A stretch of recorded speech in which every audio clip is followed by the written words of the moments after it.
নমস্কার। একটি কথা বলি, আজকের একটা সুন্দর কবিতা সবাই শুনেছি আমরা, বহু শ্রুত কবিতা জয় গোস্বামীর আমি উপস্থাপন করব আবৃত্তির মাধ্যমে।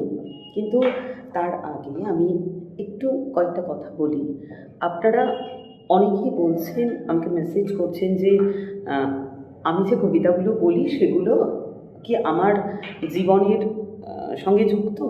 প্রথমেই বলি, না, কবিতাকে কবিতা হিসাবে শুনুন। কেউ আনন্দের কবিতা পড়ল মানেই সেটা সঙ্গে সঙ্গে তার জীবনের সঙ্গে যুক্ত, কেউ দুঃখের কবিতা বলল মানেই সেটা সঙ্গে সঙ্গে তার জীবনের কাহিনী বলছে, কেউ দর্শনের কবিতা বলছে তখন সে তার জীবনের কাহিনী বলছে। এই অ্যাঙ্গেল থেকে কবিতা শুনবেন না, কবিতাকে কবিতার মতো করে উপলব্ধি করুন। প্রত্যেকটা কবিতার নিজস্ব একটা ছন্দ আছে, একটা গল্প আছে, সেটাকে সেরকমভাবে নিন। যে আবৃত্তি শিল্পী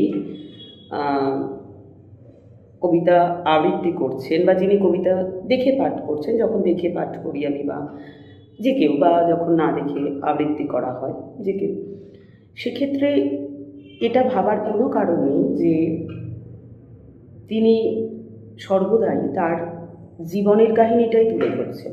না, একেবারেই না। আজকে একটু সুন্দর কবিতা, খুব ভালো লাগে আমার, এটা সবাইয়েরই ভালো লাগে এই কবিতাটা। বহু শ্রুত কবিতা জয় গোস্বামীর, মালতীবালা বালিকা বিদ্যালয়। বেণীমাধব, বেণীমাধব, তোমার বাড়ি যাব। বেণীমাধব, তুমি কি আর আমার কথা ভাবো? বেণীমাধব মোহনবাসী তমাল তরুমূলে বাজিয়েছিলে।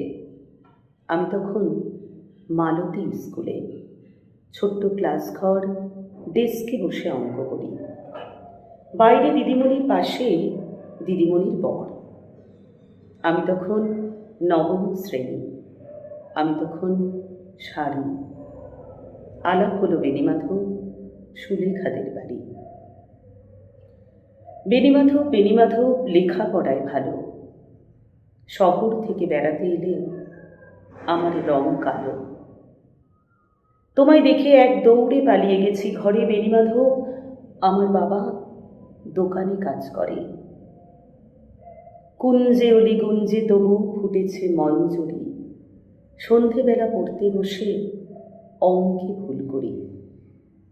আমি তখন নবম শ্রেণী, আমি তখন 16। ব্রিজের ধারে বেণীমাধব, লুকিয়ে দেখা হলো। বেণীমাধব, বেণীমাধব, এতদিনের পরে সত্যি বলো, সেসব কথা এখন মনে পড়ে? সেসব কথা বলেছ তুমি তোমার প্রেমিকাকে? আমি কেবল একটি দিন তোমার পাশে তাকে দেখেছিলে আলোর নিচে, অপূর্ব সে আলো। স্বীকার করি, দুজনকেই মানিয়েছিল ভালো। জুড়িয়ে দিল চোখ আমার, পড়িয়ে দিল চোখ। বাড়িতে এসে বলেছিলাম ওদের ভালো হোক। সবশেষে আমি একটু ক্ষমা চেয়ে নিচ্ছি, একটা কথা বলি, যেটা হচ্ছে এই রেকর্ডিংগুলো আমি কোনো স্টুডিওতেও করি না, আর কোনো রকম মাইক্রোফোনেও করি না। জাস্ট আমার ঘরে নর্মাল মোবাইলে জাস্ট ভিডিও অন করে যেটুকু নর্মালি হয়, যে সাউন্ডটা আসে সেটাই। মাইক্রোফোনে করতে পারলে হয়তো সাউন্ড কোয়ালিটি অনেক ভালো হতো। আর এছাড়াও হয়তো আপনারা অনেক আনওয়ান্টেড নয়েজ পান, গাড়ি যাচ্ছে বা কোনো কিছুর আওয়াজ হচ্ছে। যেহেতু কোনো স্টুডিও এটা রেকর্ডিং নয় এবং করা নয়, ভয়েস এডিট নয় বলেই হয়তো আপনারা একটা র ভয়েস পান এবং অনেক আনওয়ান্টেড নয়েজ আসে আর কি। তো সেই জন্যই আমি এই কারণগুলোর জন্য আমি ক্ষমা চেয়ে নিচ্ছি।